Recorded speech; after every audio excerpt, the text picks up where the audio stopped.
We have some of those teachers that are really teaching in a particular school and their children can't go to the school. Okay, so you think there's some sort of subvention? Yes. Are you talking about private schools now? Generally, especially the private school to be in general, right? Okay. As far as training is concerned, you've heard of situations where teachers are given surprise examinations by some people in government and the teachers fail. Because it appears that teachers don't get enough training and retraining. What can be done in that aspect? Wow, on that aspect, really, the day I heard it, I laughed. I said, wow, a teacher failing the exam, so what's the problem? So something is done. I mean, something is wrong. Because really, if you say you are a teacher, you should be trained academically, then you go for professional courses too. So why should you have problem attempting those questions? That means it's possible some of our teachers really didn't pass through. And really, if you look at this issue of admission those days, when you say those days, if you want to admit children into the Nigeria Certificate of Education NC program, at times you say children with passes are admitted. So what kind of teachers are we making out? So that's one of the reasons why teachers are really messed up. But now, I'm very sure they have really worked on that now, because all the universities are saying if you don't have at least 5 credits, you can come in. But those days, if you have 2 credits, you can go to an NC program. At the end of the day, what kind of teachers are we really making? Isn't that so? That's as low as the standard is. Then that was then. All you require is 2 credits, and what if you have fails? For an NC program, they allowed it. Yeah. Okay. But I've seen people that really said I had 2 credits, and I'm in there. But before I finished with the program, I had to go for my school SAT papers to make it. So we have teachers. The Nigerian Union of Teachers, what are they saying about this now? Really, they are really not happy about it. That's even the reason why they introduced this NTI program, just to fine-tune and work on those deficiencies in the teachers we are having now. Now, there's another school of thought to which I even agree personally, that in spite of all the challenges, in spite of the lack of proper finance and remuneration, Nigerian teachers are to be applauded. Yes, they are to be lauded. There are many, as you said earlier, that it's a calling for many of them, irrespective of where they're working and how bad it is for them as far as their standard of living is concerned. They still go to those schools and give at least, if not 100%, 99%. And at the end of the day, it's even some of the parents that reward these teachers and say, oh, we can see that you're not getting the best out of life, but you're still, there's the calling, as it were, that keeps you going. But that we can't live on calling. We have to live on rewards and remuneration for what we do. Now, going forward now, where do you see the teaching profession in Nigeria in the next few years?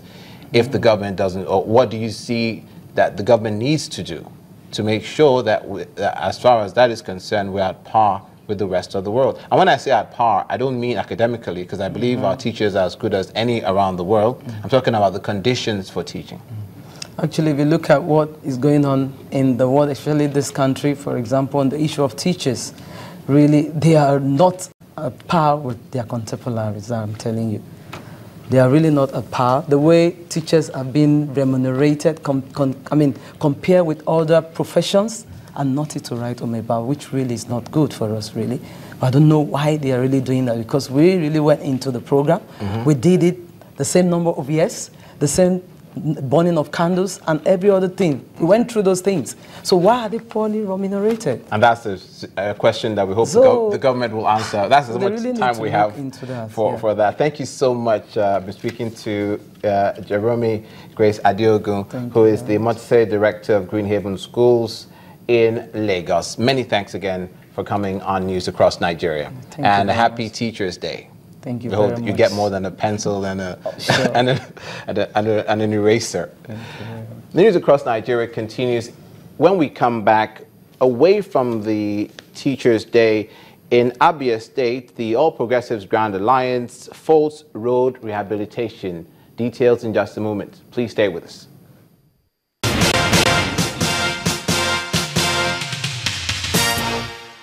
Welcome back to News Across Nigeria. The All Progressives Grand Alliance Party, APGA, in Abia State has described the numerous road rehabilitation projects being done by the state government as a sham that is consuming resources and causing hardship for the residents voicing their grievances through the party's publicity secretary, Mr. Madu Chikwendu.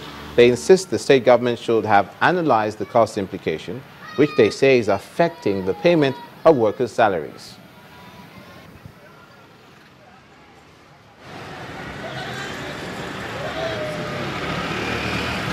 So that we'll be able to know the actual flow of the water. You observe that those roads, the drainage on those roads have been deseated. And the idea is for us to monitor the flow of the water.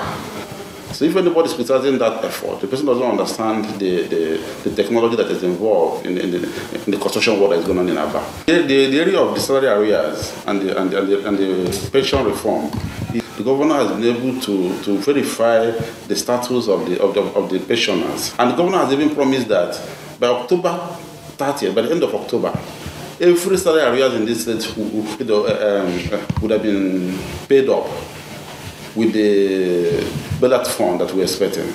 So we just invite the opposition to come and key into the vision because they're not helping the state, they're not helping the people. We are inviting them to come and partners with government in actualizing the programs and policies of government.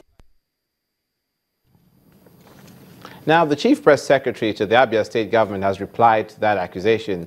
Mr. Godwin Adindu says the criticisms are baseless, insisting that constructing roads all year round is for the benefit of citizens.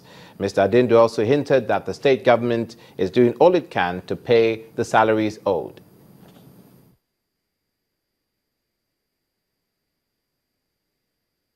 And that is as far as we can go on the program for this edition of News Across Nigeria. From the north, south, east, and the west, we crisscross, bringing you today, which was significantly dedicated to teachers in the country. I'm Olumide Macaulay. Thanks for watching. See you again.